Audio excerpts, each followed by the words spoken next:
السلام علیکم ورحمۃ اللہ وبرکاتہ۔ دیکھنے والے سبھی ناظرین کو دل کی گہرائیوں سے خوش آمدید اور خلوص بھرا سلام۔ ناظرین، آج کا ہمارا واقعہ اصحاب الاخدود اور ان پر ہونے والے مظالم کی داستان ہے۔ اصحاب الاخدود کے بارے میں مفسرین کا اختلاف ہے کہ یہ کون لوگ تھے اور ان کا اصل واقعہ کیا تھا۔ اس اختلاف کے باوجود ہم قرآن و احادیث کی روشنی میں ان کا مفصل واقعہ بیان کرنے جا رہے ہیں۔ صحیح بخاری شریف و مسلم شریف کی روایت کے مطابق اور قرآن کریم کی ایک سورۃ البروج کے مطابق پچھلی امتوں میں ایک ظالم بادشاہ تھا جس نے خدائی کا دعویٰ کیا تھا۔ اس کے پاس ایک جادوگر تھا۔ اس جادوگر کا کام تھا کرتب دکھانا تاکہ لوگ بادشاہ کے معتقد بنے رہیں۔ جب جادوگر بوڑھا ہو گیا، اس نے بادشاہ سے کہا کہ میں بوڑھا ہو چکا ہوں، میری عمر ہو چکی ہے، میں مرنے والا ہوں، تو کوئی ایسا نوجوان مجھ کو چاہیے جس کو میں اپنا شاگرد بنا سکوں اور میرے پاس جو جادو کا علم ہے اس کو سکھا سکوں۔ بادشاہ نے ایک نوجوان کا انتخاب کیا کہ اس کو سکھاؤ۔ چنانچہ وہ نوجوان جب اپنے گھر سے چلتا تو راستے میں ایک پادری کا گھر پڑتا تھا۔ ناظرین کرام، یہ وہ دور تھا جب عیسائی مذہب برحق تھا۔ اسلام ابھی دنیا میں نہیں آیا تھا۔ اسلام سے پہلے سچا مذہب عیسائی تھا، یعنی حضرت عیسیٰ علیہ السلام کا دین۔ وہ نوجوان آتا تو جادوگر کے پاس تھا، لیکن راستے میں اس پادری کے پاس بھی بیٹھ جایا کرتا تھا۔ پادری اللہ کی دین کی باتیں کرتا تھا۔ پادری کے پاس سے جادوگر کے پاس جاتا، واپسی پھر پادری کے پاس سے ہوتے ہوئے گھر جایا کرتا تھا۔ وہ نوجوان ایک طرف جادوگر کی چکنی چپڑی باتوں سے متاثر ہو رہا تھا تو دوسری طرف پادری کی باتیں بھی اس کو متاثر کر رہی تھی۔ وہ نوجوان پریشان رہنے لگا کہ دونوں میں سے کس کی بات حق ہے، کون صحیح ہے اور کون غلط ہے۔ ایک دن ایسا ہوا کہ وہ نوجوان کہیں سفر کرتا ہوا جا رہا تھا۔ راستے میں ایک بڑا اژدہا یعنی سانپ جس نے لوگوں کا راستہ روکا ہوا تھا۔ لوگ خوف زدہ تھے۔ چنانچہ وہ نوجوان بھی وہاں کھڑا ہو گیا اور ایک پتھر اٹھایا۔ ظاہر ہے ایک چھوٹے سے پتھر سے اژدہا تو مرنے والا نہیں تھا۔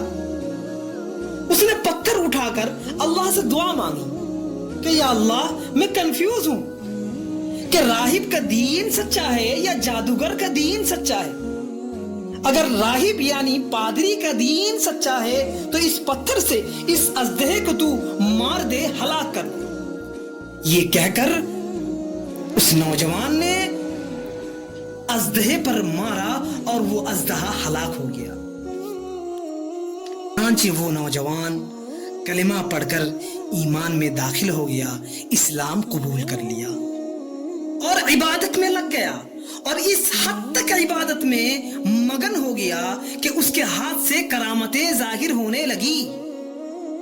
کتابوں میں آتا ہے کہ نابینا کے آنکھ میں ہاتھ پھیرتا تو بینائی واپس لوٹ آتی۔ کوڑ کا مرض جو اس زمانے میں لا علاج بیماری تھی، مریض پر ہاتھ پھیرتے ہی کوڑ کا مرض ایک دم ختم ہو جاتی۔ پیدائشی گنجے شخص کے سر پر ہاتھ پھیرتا تو اس کے سر پر بال اگاتے۔ تو جب اس طرح کی کرامتیں ظاہر ہونے لگی تو لوگوں میں اس نوجوان کی شہرت ہونے لگی۔ بادشاہ کو جب پتا چلا تو وہ بہت خوش ہوا کہ اس نوجوان نے ایسا جادو سیکھا کہ اپنے استاد کو بھی پیچھے چھوڑ دیا۔ واہ بھائی واہ، مزہ آ گیا۔ بادشاہ نے اس کو بلایا اور کہا، بیٹا تم نے تو کمال کر دیا، اپنے استاد سے 4 قدم آگے نکل آئے، میں بہت خوش ہوں تم پر۔